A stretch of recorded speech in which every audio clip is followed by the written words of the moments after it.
Seoul, South Korea. From a seemingly fanciful tweet to a historic step into North Korean territory, President Trump's largely improvised third meeting on Sunday with Kim Jong-un, the North Korean leader, was a masterpiece of drama, the kind of made-for-TV spectacle that Mr. Trump treasures.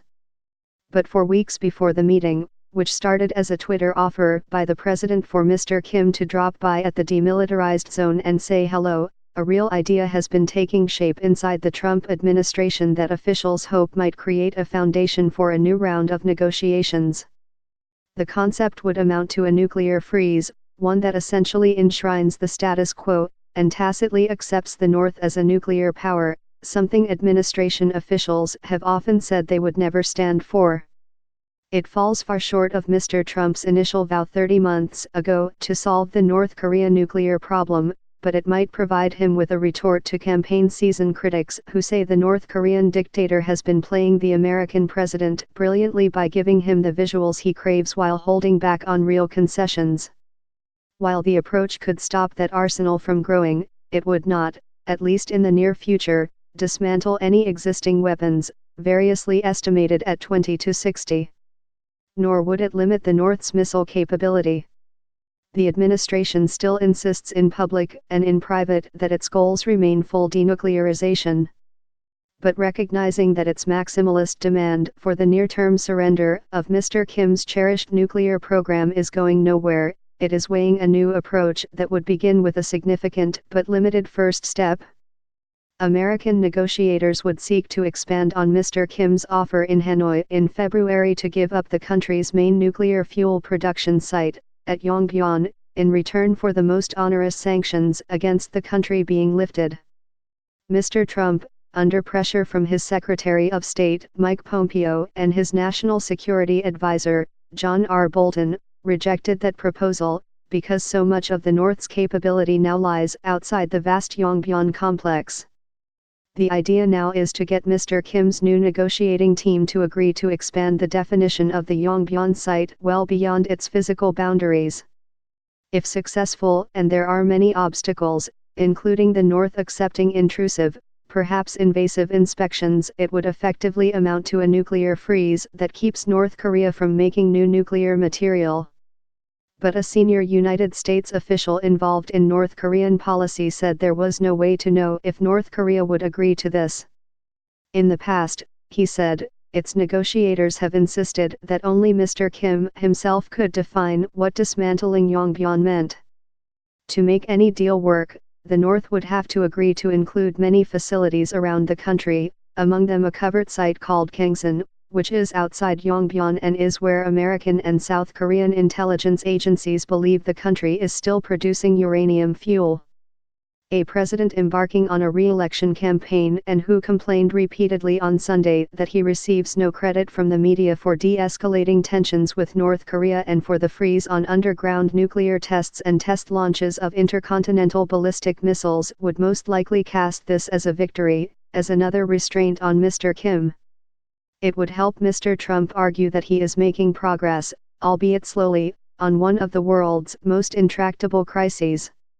And it would be progress after 3 face-to-face meetings, first in Singapore a little more than a year ago, then in Hanoi, then in an hour-long discussion at the DMZ on Sunday that have produced warm exchanges but no shared definitions of what it meant to denuclearize the Korean peninsula.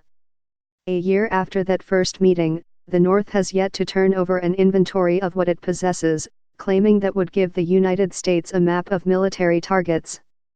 Presumably, Mr. Trump's freeze would have to be a permanent one, or he will have gotten less from Mr. Kim than President Barack Obama got from Iran in a deal Mr. Trump dismissed as disastrous. And even a successful freeze would constitute a major retreat from the goal of the rapid denuclearization of North Korea, to be completed by January 2021, as Mr. Pompeo put it last fall. But it does have the benefit of being vastly more achievable. More than 2 years ago, on his first trip to Seoul, Secretary of State Rex W. Tillerson rejected a similar idea.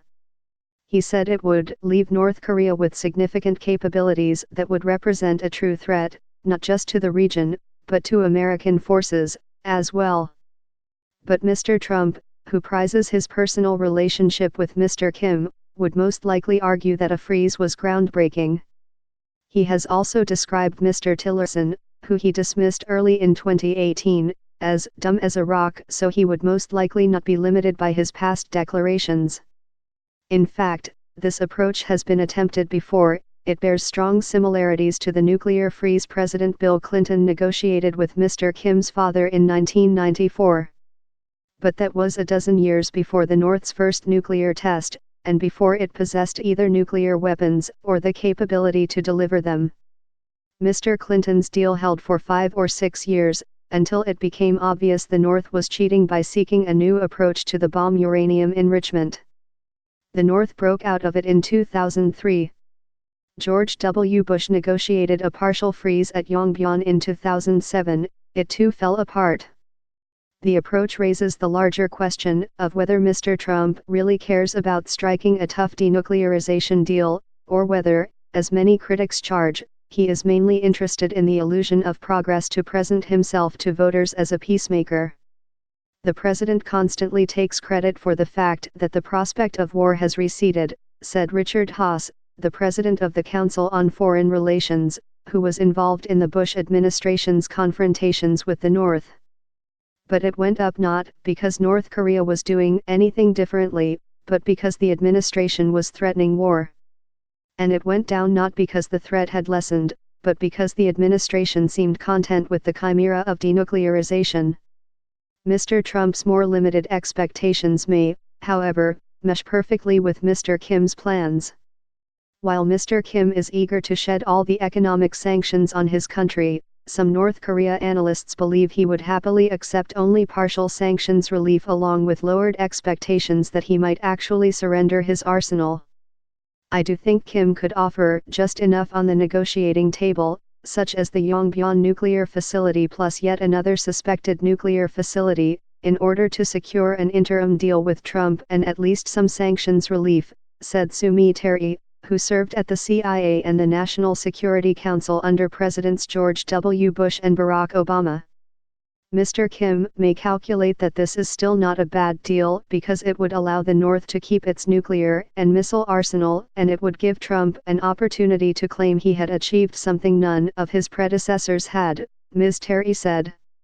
At the core of Mr. Trump's argument is that his friendship with Mr. Kim alone constitutes diplomatic success. On Sunday, the president asserted that the tremendous danger from North Korea he inherited when he took office has passed. "We're a lot safer today," Mr. Trump said before a meeting with South Korea's President, Moon Jae-in. Adam Mount, a senior fellow at the Federation of American Scientists, said, several times he spoke as if friendship with Kim Jong-un is an end in itself. Mr. Trump may once have warned of fire and fury if Mr. Kim failed to surrender his weapons, but he now embraces that these meetings aren't about getting to denuclearization but instead having a good one-to-one relationship with Kim Jong-un, said Van Jones, a former senior country director for Korea at the Department of Defense during the Obama administration. "That's legitimation of a nuclear state," Mr. Jones said. If so, the outline of the next year or so of negotiations may be taking shape, a series of on and off negotiations that creep forward, punctuated by feel-good presidential meetings like Sunday's, while the world grows used to an arsenal of North Korean weapons the way it grew accustomed to Pakistan's, or India's or Israel's. Despite all the reality show-like optics of the Singapore and Hanoi summits and this meeting today, what substantive progress have we made in denuclearization, asked Yoon Duk-min, a former chancellor of the Korea National Diplomatic Academy who now teaches at Hankook University of Foreign Studies in Seoul. Not a single nuclear warhead or missile in North Korea has been eliminated.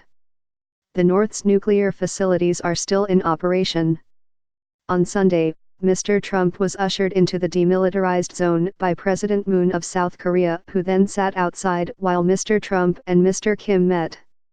It was a stunning bit of symbolism for those who argue the South has been sidelined in these talks. Despite the imagery, Mr. Moon's government sounded optimistic, at least officially. Through their meeting today, the South and North Korean leaders and the American leader made history. Yoon Do-han, Mr. Moon's chief presidential press secretary, said in a statement following the border meeting.